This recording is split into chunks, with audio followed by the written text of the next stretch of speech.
지난 시간에 우리가 유다의 아들들에 관한 족보를 살펴봤는데 역대기상 2장 3절에서 유다가 가나안 사람 수아의 딸, 그 딸에게서 얻은 아들들에 관한 부분을 주로 생각을 하였습니다. 2장 3절이죠. 유다의 아들은 에르와 오난과 셀라니, 이 세 사람은 가나안 사람 수아의 딸이 유다로 말미암아 낳은 자요.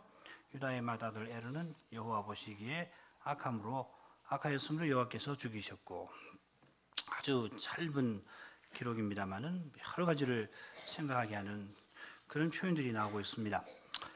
가나안 사람 수아의 딸이 낳은 아들들이고, 게다가 유다의 맏아들 에르는 여호와 보시기에 악해서 여호와께서 죽이셨다 하였습니다. 우리는 창세기 37장, 38장의 도움을 받아서 몇 가지 기원을 생각을 할 수 있었습니다. 본래 이 유다는 야곱의 넷째 아들입니다. 장자는 루벤이고, 그 다음이 시므이, 그리고 레위, 그리고 넷째가 바로 유다입니다. 자, 그런데 야곱이 죽기 직전에 축복하면서 이 유다 지파에서 이스라엘을 다스릴 왕이 나올 것이라 예언을 하지 않습니까? 창세기 49장이 나오는데, 유다야 너는 내 형제의 찬송이 될지라, 내 손이 내 원수의 목을 잡을 것이요 내 아비의 아들들이 내 앞에서 절을 하리로다. 유다는 사자 새끼로다. 내 아들아 너는 움킨 것을 찢고 올라가도다. 그의 웅크리고 엎드리고 웅크림이 수사자 같고 암사자 같으니 누가 그를 범할 수 있으랴.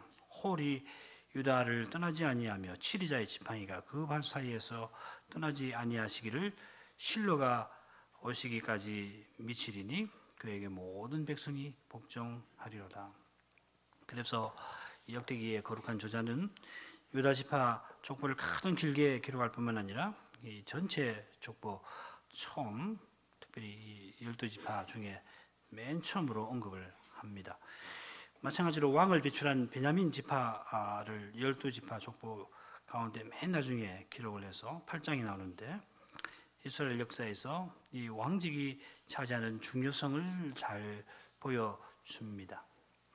그러나 베냐민이 배출한 왕은 이 사울 왕이고, 베냐민 지파의 왕은 사울 왕이고, 그는 악한 왕이고 이스라엘을 위태롭게 만든 인물입니다. 바로 이 내용이 족보가 다 끝난 다음에 잠깐 나왔다가 9장 끝 그리고 10장에 나왔다가 그 다음에는 뭐 다윗 왕에 관한 기록이 쭉 이어지게 됩니다. 역대상이나 역대하는 열왕기와는 달리 다윗 왕가를 중심으로 북쪽 이스라엘에서는 뭐 별로 언급이 없고, 다윗 왕가를 중심으로 열왕의 역사를 지술해 나갈 만큼 이 다윗 왕의 정통성을 철저하게 옹호하지 않습니까? 이 다윗이 유다 지파 사람입니다. 야곱의 장자 루벤이 이미 언약의 가문을 허물어 버릴 만한 그런 씻지 못할 죄를 범해서 장자의 자격을 스스로 잃어버렸고, 35장 같은 데 나옵니다. 시몬과 레이도 그들의 자매인 디나의 일로 격분을 해서 보복하는 바람에 언약 백성의 운명을 풍년동화처럼 만들어버리는 바람에 역시 언약을 계대할 자격에 미치지 못하였습니다. 태어난 순서대로 하자면은 유다가 장자 노릇을 해야 되는데, 우리가 이 창세기 37장, 38장에 살펴본 대로 본래 그가 그럴 만한 인물은 아니었습니다. 그는 아버지 야곱이 요셉을 총애하는 것이 싫어서 요셉을 미디안 상인들에게 팔아버렸고, 다른 루벤을 제외한 9 형제하고 모의해서 그렇게 해버렸죠. 그 후에는 아버지가 헤브론에서 언약의 가독권을 행사하고 있었는데, 그 가독권을 벗어나서 아둘람으로 내려가 이방인과 교류했으며 급기야는 가나안 사람 수아의 딸을 아내로 맞이합니다. 우리가 요즘 성탄절에 드릴 특별 찬송으로 루리아를 준비하고 있는데, 거기 나오는 가사 연상을 시키는 행동을 한 것입니다. 야고보서 4장 4절 같이 읽어볼까요? 가늠하는 여들이여 세상에 붙든 것이 하나님의 원수됨을 알지 못하느냐.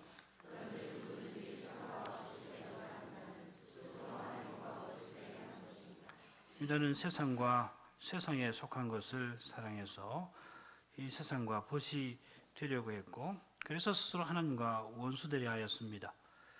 그가 스스로 하나님과 원수되게 하는 일은 특별히 그의 장제 에르가 하나님 보시기에 악해서 하나님이 그를 친히 죽여버린 사실에서 생생히 드러나지 않습니까?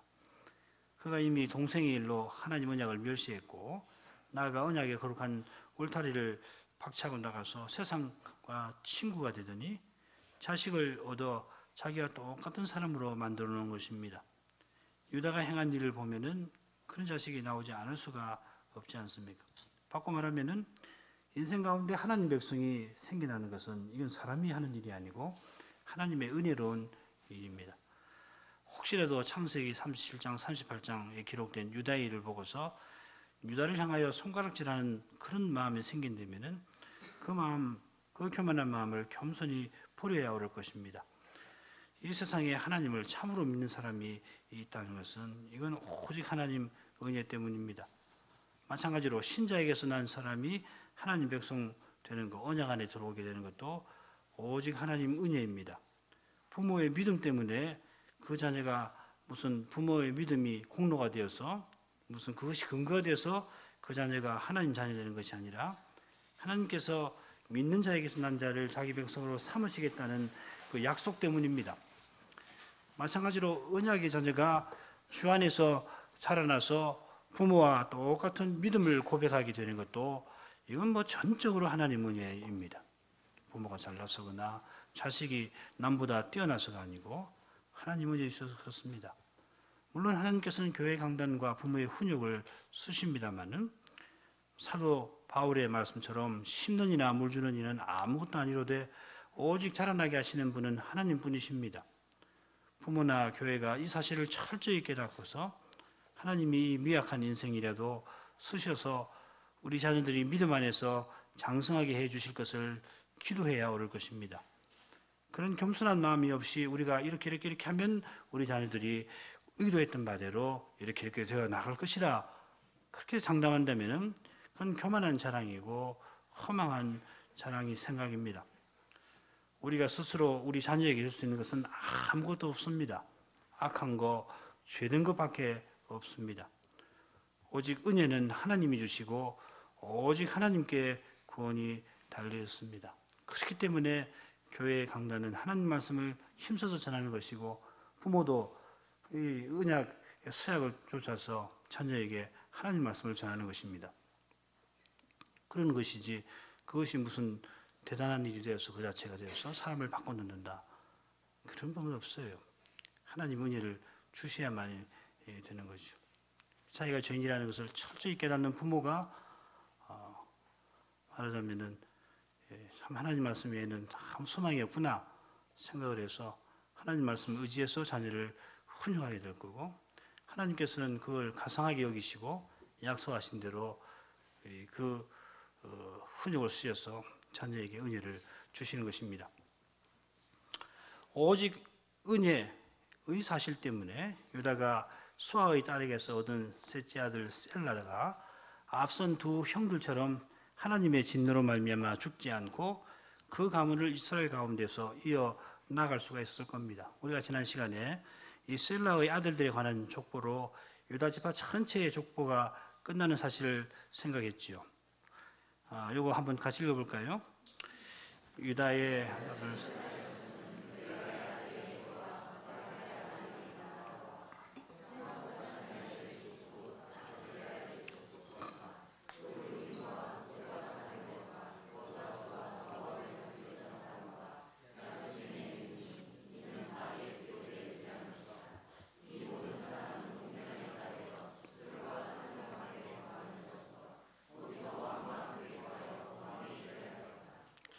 이들이 셀라의 자손들인데 왕과 함께 가여 왕위를 하였다 하였습니다. 자세한 내용은 우리가 이 부분 공부할 때 살피겠습니다만은 이들이 다윗 가문을 돕는 사람들이었다는 사실은 이 유다 지파의 족보에서 처음에 나오는 그런 충격적인 사실과 뚜렷한 대조를 이루고 있습니다. 이런 사람들은 한낱 인생에 불과한 힘이 제약된 유다에게서 나올 수가 없고 오직 하나님께서 언약 백성의 거룩한 사회를 친히 유지해 주셔서 그 가운데서 이런 후손이 나오게 해 주시는 것일 겁니다. 자, 그러면 계속해서 유다의 아들들의 족보를 생각해 나가겠습니다. 오늘은 유다가 그의 자부인 다말에게서 낳은 아들들에 관해서 간단히 생각을 하겠는데, 중요한 내용은 우리가 이미 지난 시간에 38장, 창세기 38장에서 공부를 했습니다. 유다가 자기처럼 자기 맏아들 엘을 위하여 가나안 여인인 다말을 아내로 얻어주었고, 맏아들이 여호와 보시기에 심히 악해서 죽임을 당한 후에는 둘째 아들 오난이 형사 취수죄, 형이 죽으면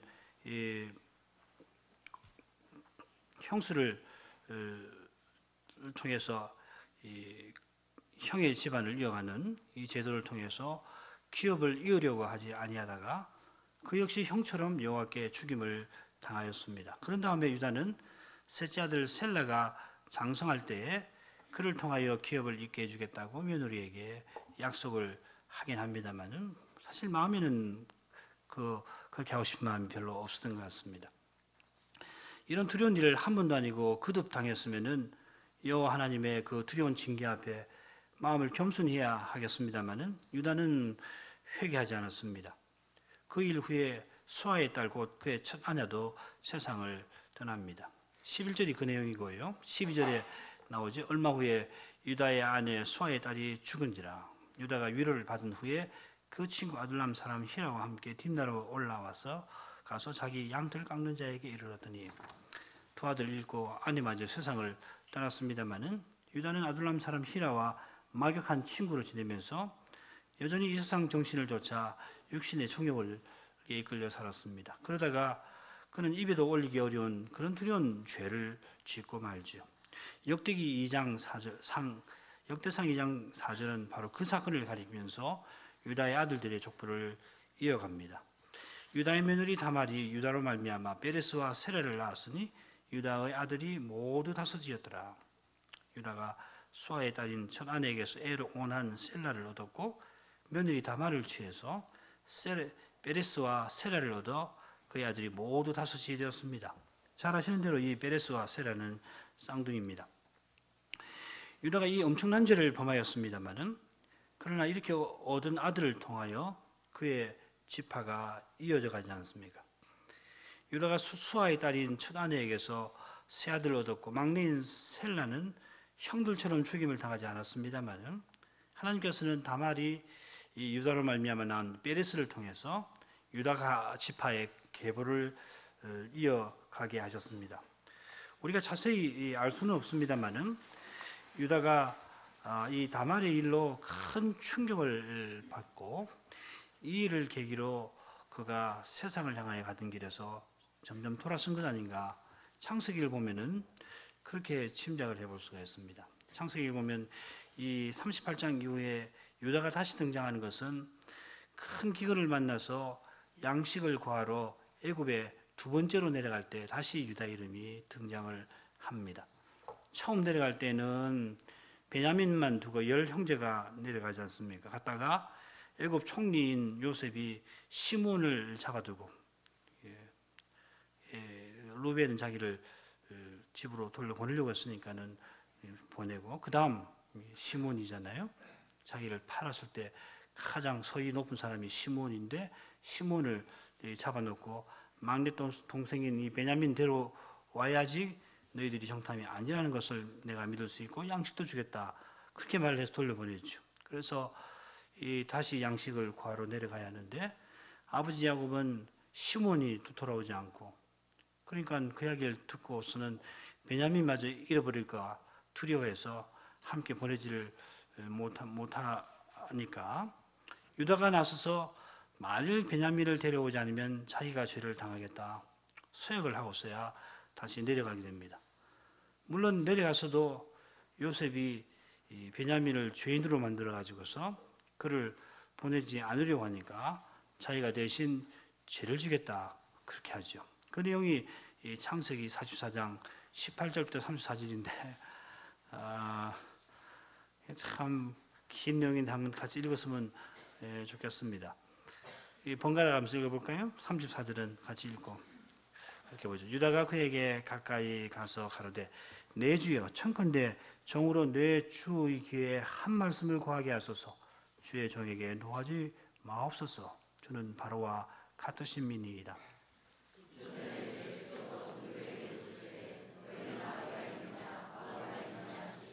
우리가 내 주께 고하되 우리에게 아비가 있으니 노인이요 또 그 노년에 얻은 아들 소년이 있으니 그 형은 죽고 그 의미에 끼친 것은 그뿐이므로 그 아비가 그를 사랑하나이다 하였더니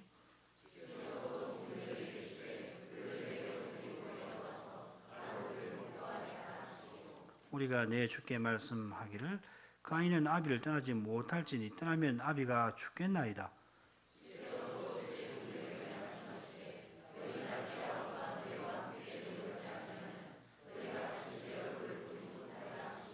우리가 우리 종 우리 아비에게로 도로 올라가서 내 주의 말씀을 그에게 고하였나이다. 우리가 이르되 우리가 내려갈 수 없나이다. 우리 말째 아우가 함께하면 내려가려니와 말째 아우가 우리와 함께함이 아니면 사람의 얼굴을 볼 수 없음이니이다.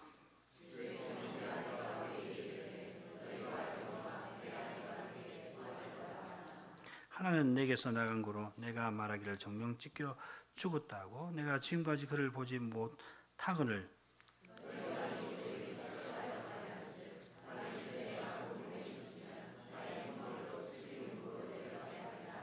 아비의 생명과 아이의 생명이 서로 결탁되었거늘 이제 내가 주의 종 우리 아비에게 돌아갈 때 아이가 우리와 함께 하지 아니하면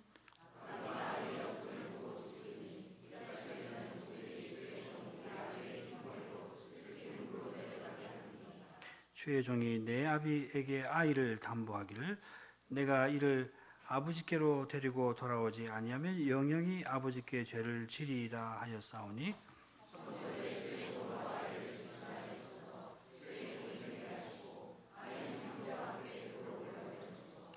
내가 어찌 아이와 함께하지 아니하고 내 아비에게로 올라갈 수 있으리까 그럴건대 제가 내 아비에게 미침을 보리이다.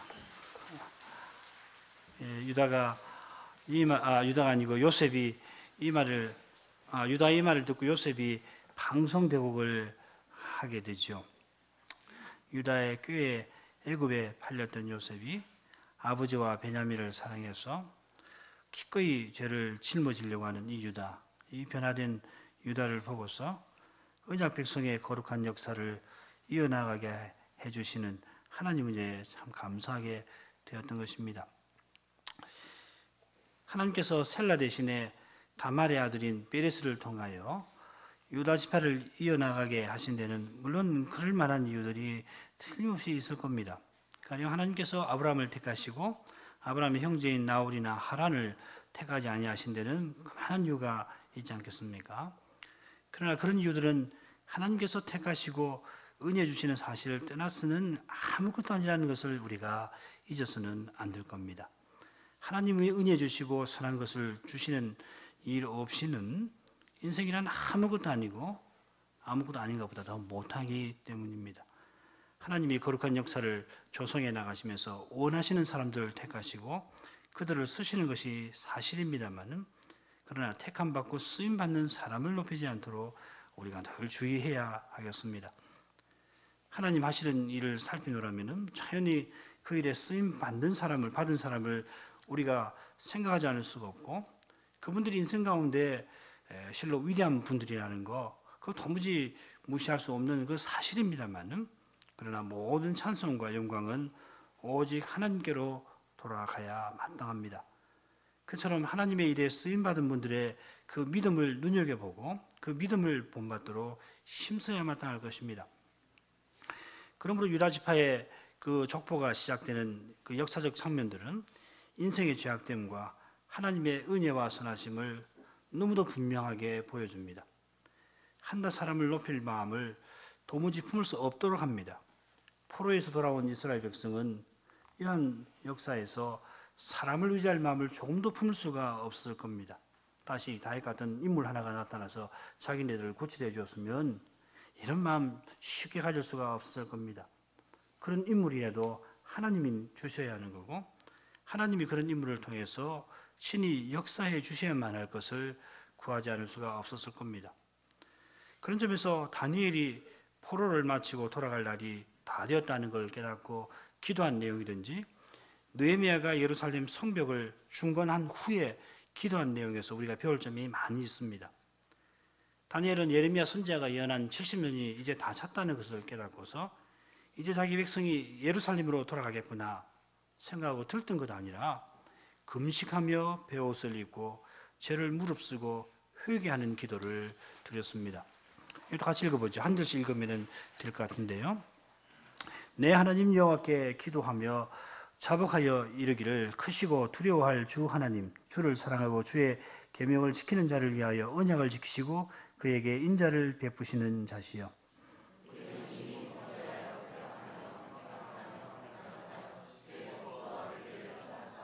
우리가 또 주의 종 선지자들이 주의 이름으로 우리의 열함과 우리의 방백과 열조와 온 국민에게 말씀한 것을 듣지 아니하였나이다.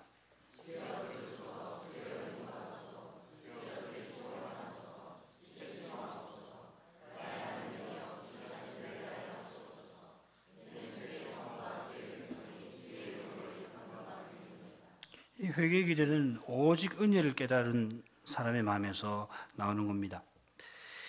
느헤미야 9장에 길게 나오는 느헤미야의 기도도 마찬가지입니다.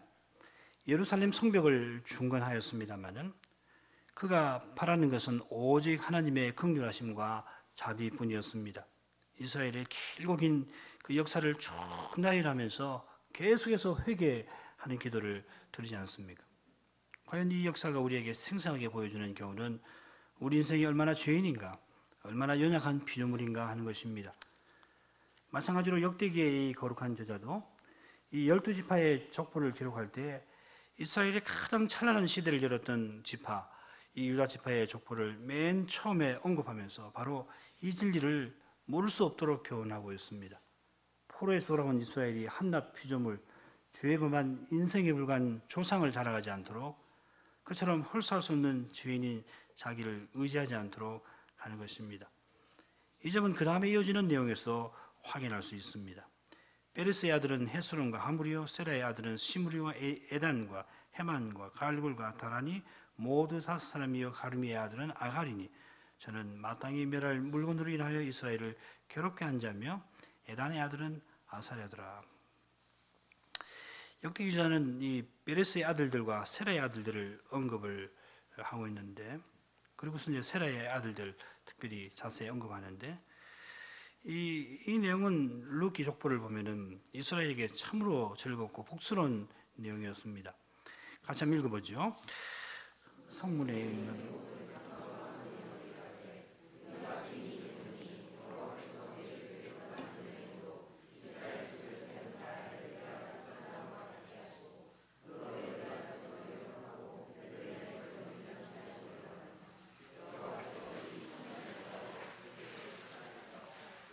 내 집으로 다말이 유다에게 낳아준 베레스의 집과 같게 하시기를 원하노라.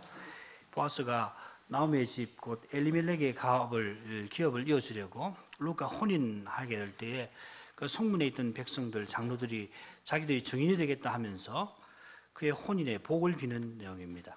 세 가지 복을 빕니다. 첫째로 보아스가 룻과 혼인해서 야곱이 라헬과 레아 두 아내를 통해서 12지파, 이스라엘 12지파를 얻은 것처럼 되기를, 그런 복 얻기를 구합니다. 둘째로 보아스가 에브라스에서 유력하고 베들레헴에서 유명케 되기를 바랍니다. 우리가 2장 이후의 족보에서 이 에브라트, 베들레헴이 어떤 의미를 지니는가, 이걸 우리가 확인을 하게 될 겁니다. 셋째로 룻이 후사를 얻어서 이 보아스의 집이 베레스의 집과 같이 되기를 바랍니다. 그만큼 이스라엘 백성에게 이 베레스가 유다 지파를 이어 나간 사실이 복스러운 일이었습니다. 베들레헴 사람들은 이 일을 하나님이 복 주신 사실로 알고 똑같은 복이 이 보아스의 집에도 있기를 기도합니다.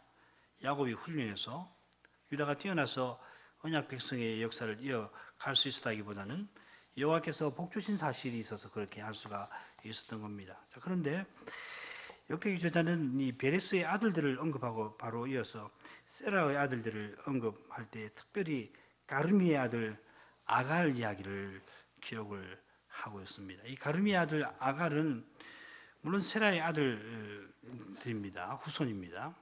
이 아간이 누군지 짐작하셨을 겁니다. 이 아간입니다. 이스라엘 자손들이 바친 물건을 인하여 범죄하였으니 이는 유다 지파 세라의 증손 삽디의 손자 갈미의 아들 아간이 바친 물건을 취하였습니다. 예, 삽디, 갈미, 아간이 이렇게 되는 거죠. 그리고 이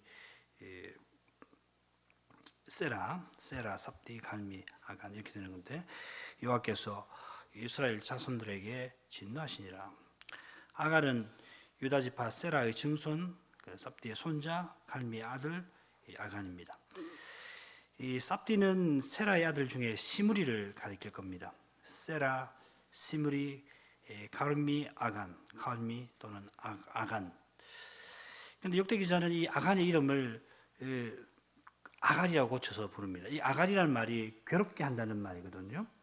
그래서 가르미 아들은 아갈이니 저는 마땅히 멸할 물건으로 인하여 이스라엘을 괴롭게 한 자며, 괴롭게 했다는 뜻을 살려서 아갈이라고 바꿔서 부릅니다. 아간은 얼마나 이스라엘을 괴롭혔는지 잘 알고 계실 줄 믿습니다. 여호수아가 영도하여서 이스라엘이 가나안에 들어가서 처음으로 이 여리고 성을 칠 때에 여호와께서 명령하신 대로 성을 돌았더니 그 성이 허물어져 버리지 않았습니까?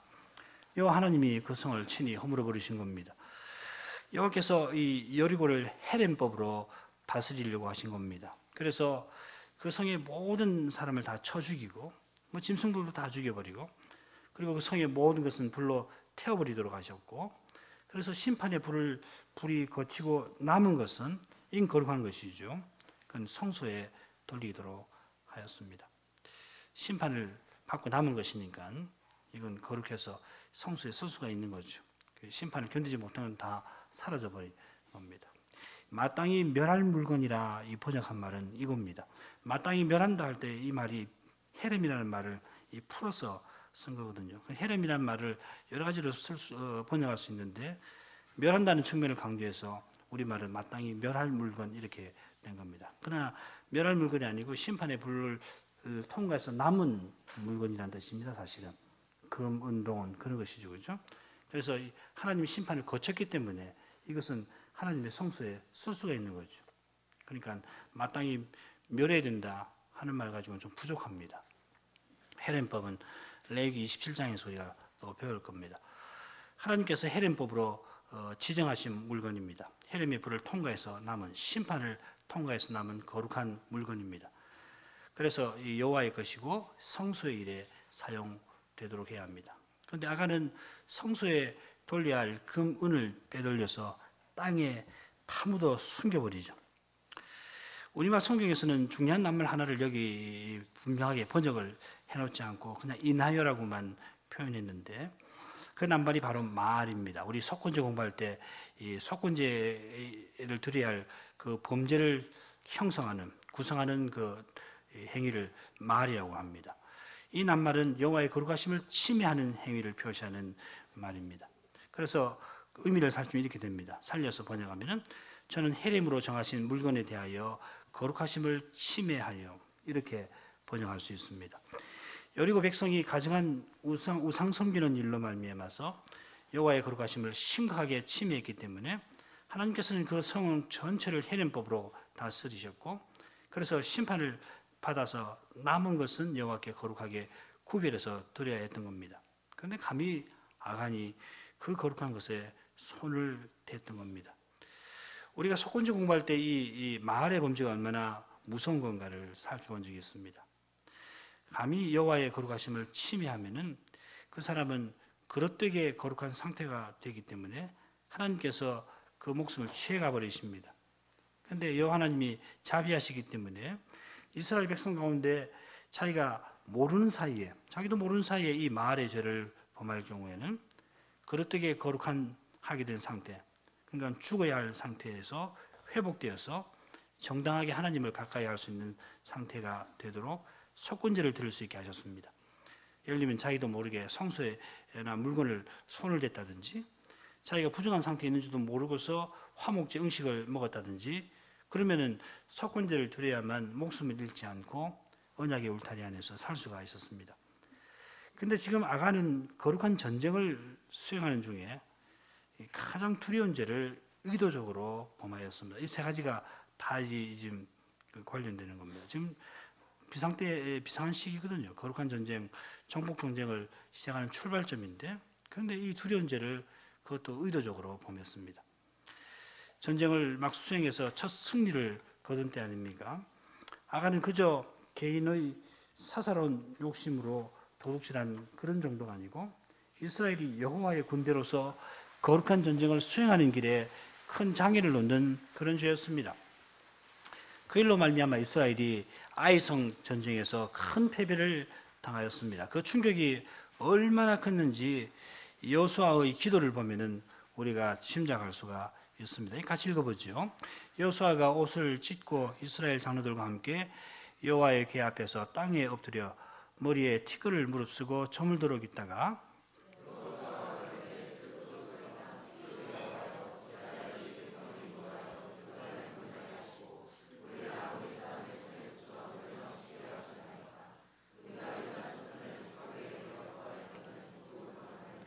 주여 이스라엘이 그 대적 앞에서 돌아섰으니 내가 무슨 말을 하오리이까?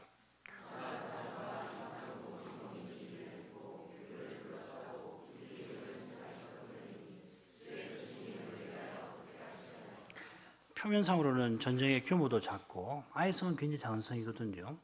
사상자도 얼마 되지 않았습니다만은 그러나 여호수아가 이 전쟁의 그 여파를 살펴볼 때는 이 패배가 보통 심각한 것이 아니었던 겁니다. 백성 중 3,000명쯤 그리로 올라갔다가 아이 사람 앞에서 도망하니 아이 사람이 그들의 36인쯤 죽이고 성문 앞에서부터 스바림까지 쫓아와서 내려가는 비탈에서 쳤으므로 백성의 마음이 녹아 물같이 된지라. 작은 성 하나를 취하려고 하니까 아이 성이면 뭐 3,000이면 되겠다 하고서 보냈는데 아이 성 사람들 앞에서 이스라엘의 형세가 얼마나 무력한지 그걸 보았던 이스라엘 백성 마음이 녹아서 물같이 되었다 하였습니다. 사기가 이렇게 땅에 떨어졌으면 이제 전쟁은 해보나 마나 아닙니까? 그래서 여호수아가 그렇게 절규하면서 하나님께 기도하였던 겁니다. 아간의 죄가 이렇게 심각한 것이었습니다. 이스라엘의 존망을 위태롭게 하는 그러한 죄였습니다. 하나님의 거룩하심을 침해한다는 것이 이렇게 무서운 겁니다. 한 죄인이 범한 죄라도 그저 한 죄인의 문제가 아니라는 걸 인데서 알 수가 있었습니다. 알 수가 있습니다. 여호수아 7장 1절 같이 읽어볼까요? 이스라엘 자손들이 바친 물건을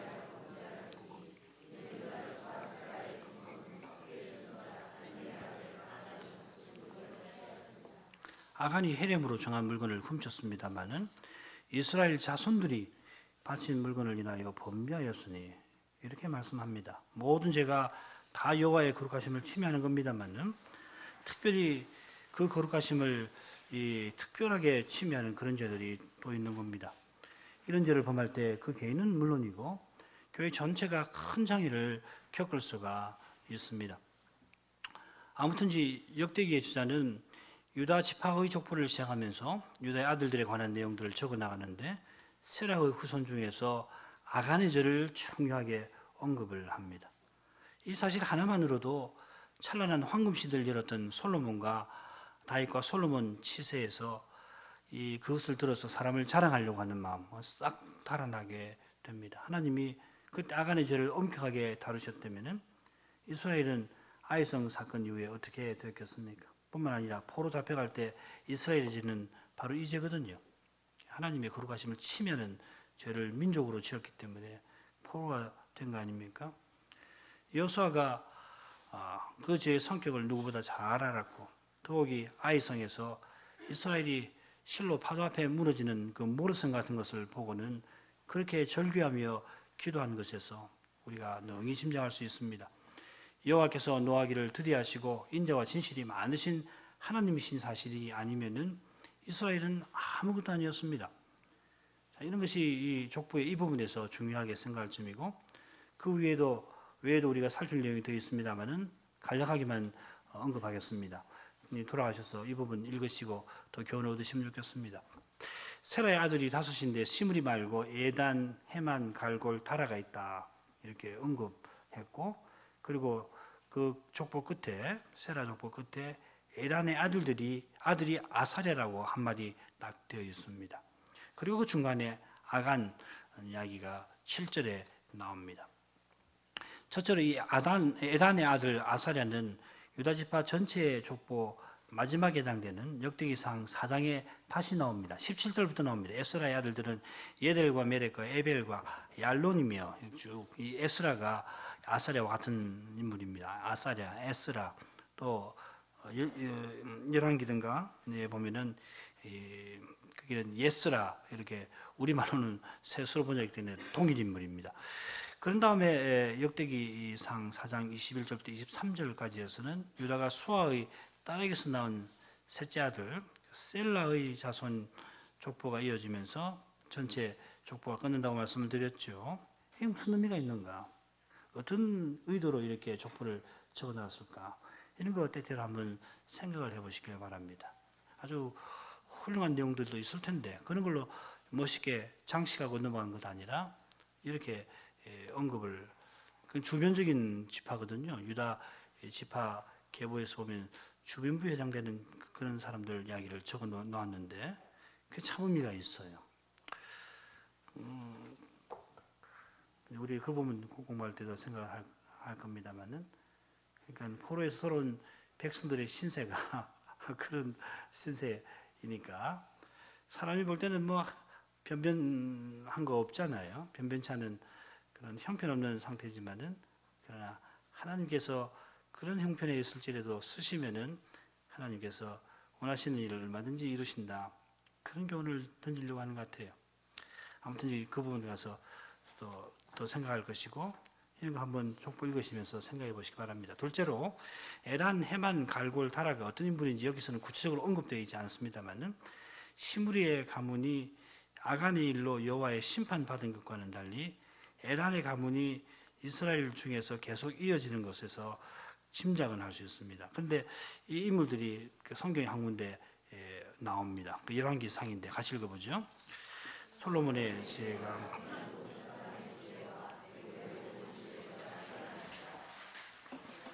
저는 모든 사람보다 지혜로워서 예스라 사람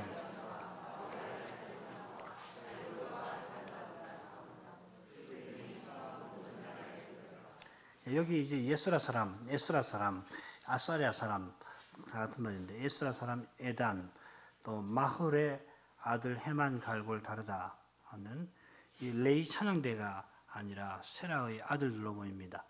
역대기상에 보면은 17, 15장에 보면은 이 레이 찬양대의 헤만이나 또 에단이나 이런 인물들이 나오잖아요. 그 인물 아닌 것 같아요. 이 마홀의 아들이라고 하는 것은 마홀이라는 사람들의 아들이라는 의미가 아니고 이건 찬양대를 표현하는 그런 표현으로 보입니다. 이 마홀 춤춘다는 뜻인데 가령 시편 보면은 에스라인 에단의 마스길 같은 시가 나오는데 이런 걸 보면은 이분들이 이스라엘의 예배를 위해서 이런 찬송시를 쓴 것이 아닌가. 이들이 쓴 그 지혜의 시가 이스라엘 찬송시로 또 사용된 것이 아닌가. 그렇게 짐작이 됩니다. 흥미로운 내용이에요. 그러니까 역대기 저자는 세라의 아들들을 언급하고 마지막에 에단의 아들 아사랴, 에스라를 언급하는데 그 중간에 시므리의 증손 아간의 일을 지적함으로써 우리 인생의 두려운 죄악상과 그런 인생에 대한 하나님의 인자하심과 은혜로우심을 보여주려 하는 것입니다. 하나님께서 은혜 주셔서 하나님을 예배할 수 있게 하십니다마는 그러나 동시에 우리 안에 있는 죄는 하나님을 예배하는 일을 심각하게 방해할 수가 있습니다. 우리 인생은 누구든지 예배에 나와서 하나님을 늘 배웁지 않으면 그분의 거룩하신 영광을 배웁지 않으면 언제든지 그 거룩하심을 함부로 침해하는 대로 추락할 수가 있습니다. 아무도 사람을 자랑해서는 안 됩니다. 자기를 유지해서는 안 됩니다. 그처럼 포로에서 돌아온 이스라엘이 거룩한 교회로 서서 교회로서 거룩한 사명을 이룰 그 길은 위대했던 조상들을 자랑하는 데 있는 거 아니고 찬란한 시대를 회고하는 데 있는 것도 아니고 오직 육신을 부인하고 여호와의 인자심과 은혜로우심을 바라보는 거기에 있습니다. 우리가 이 어두운 시대의 거룩한 빛을 드러내는 길은 오직 그리스도를 믿는 믿음에 있고 우리가 이 시대의 도전을 이기고 나갈 길도 오직 하나님 은혜를 의지하는 겸손한 태도였습니다. 우리의 전통을 자랑하지 말아야 합니다. 우리의 역사를 의지하지 말아야 합니다. 우리의 전통이나 역사에서 주님의 손에 쓰임받은 그 어떤 인물도 자랑하거나 의지해서는 안 됩니다. 오직 우리 주 예수 그리스도를 의지하고 그리스도를 자랑해야 합니다. 사실 아무것도 아닙니다. 우리는 우리 안에서 한국 안에서 혹은 뭐 우리 안에서 혹은 넓혀서 한국 안에서 이게 어떻고 저게 어떻고 그러지만은 그렇다 그렇게 하지만은 좀 더 넓은 세계에서 보면 참 뭐 그런 거 가지고 자랑하나 이럴 수 있어요. 그 부끄러움을 당할 수 있다는 말이죠. 아무것도 아닙니다. 혹 세계에 내놓을 만큼 뭐 자랑할 만한 것이 있더라도 그거 자랑 하나도 없습니다. 하나님께서 그걸 주셨고 주신 하나님을 언제든지 의지하고 하나님께 찬송을 드리고 하나님께 영광 돌리고 살아야지 주신 그것을 우리 것이다 생각하고 그걸 붙들고서 뭘 해보려고 하는 이런 생각으로는 어림도 없습니다. 그러면 발전 그 자체가 벌써 퇴보하는 것이거든요. 그게 사람을 자랑하는 거고 사람을 의지하는 것이거든요. 사람은 아무것도 아닙니다. 사람은 그 자체 아무것도 아니에요. 오직 우리 주 예수 그리스도를 자랑하고 그분만을 의지해야 합니다. 육신의 소욕과 세상 정신은 다 부인해버리고 겸손히 성신을 의지해서 하나님 나라를 드러내려고 힘써야 합니다.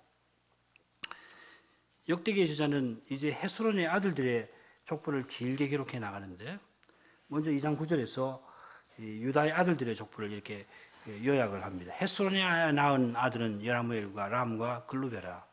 5절에서 베레스의 아들은 헤스론, 하무리아 언급했고 이어서 세라의 아들들에 관한 내용을 쭉 기록한 다음에 9절에서 헤스론의 아들들을 언급합니다.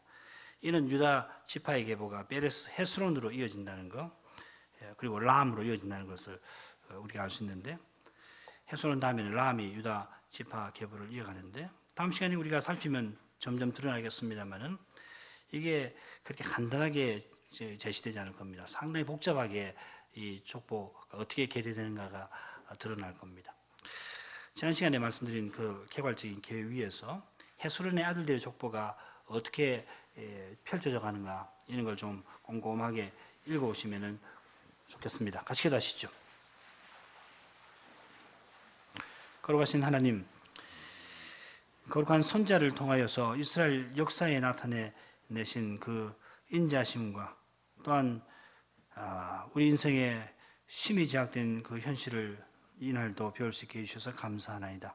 하나님 말씀이 아니면 아무도 이 엄연한 현실을 제대로 알지 못해서 결국 사람을 자랑하고 마른 막대기 같은 인생을 의지하게 되지 않을 수가 없사옵나이다. 그러나 인생은 아무것도 아니요 오직 하나님이 전부이시옵나이다. 저희가 이스라엘 역사에서 이런 진리를 더욱 철저하게 깨닫게 해주셔서 하나님 말을 전심으로 의지하게 해주시고 주 예수 그리스도만 사랑하게 해주옵소서.